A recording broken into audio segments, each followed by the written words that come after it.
6 جوان زاده تاجیکستان که 2 نفرش شهروند روسیه و 4 دیگر شهروند تاجیکستانند در پی حمله شبانه به قهوه‌خانه منرو در کوچه ویشنیوفسکایا در منطقه ویشنیاکی در شرق شهر مسکو دستگیر شدند. در رابطه با این حمله با اتهام افباشی گروهی پرونده جنایتی آغاز شده است و به آنها همچون جزا تا 7 سال زندان تهدید می‌کند. 4 شهروند تاجیکستان را بر علاوه حکم زندان می‌توانند از روسیه برای سال‌های طولانی اخراج نیز کنند. ایرینا ولک نماینده وزارت کارهای داخلی روسیه گفت در رابطه با کردار افباشانه در قهوه‌خانه واقع در کوچه ویشنیوفسکایا در شهر مسکو از جانب شعبه تفتیشاتی افزای مأموری شرقی بر اساس قسم 2 ماده 213 کودکس جنایتی روسیه با اتهام افباشی پرونده جنایتی آغاز کرده شده است.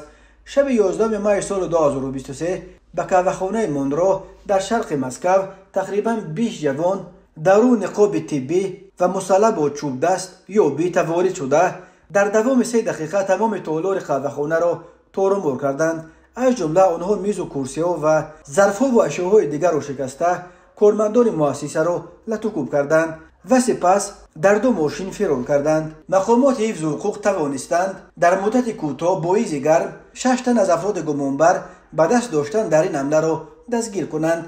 5 نفر آنها در شهر پادولسکی ولایت مسکو و یکی دیگر در شهرک کامونارکا در نوای مسکو به دست افتادند. بنا به معلومات مقدماتی سبب حمله یک مناقشه چند روز پیش بوده است. یک گروه زادگان تاجیکستان در قهوه‌خانه مونرو با یک گروه دیگر مشتریان زن و زنی کردند و در جریان این مناقشه یک میز را شکستند. صاحب قهوه‌خانه از مشتریان تاجیک همچون جبران 35,000 روبل طلب کرده گرفته است.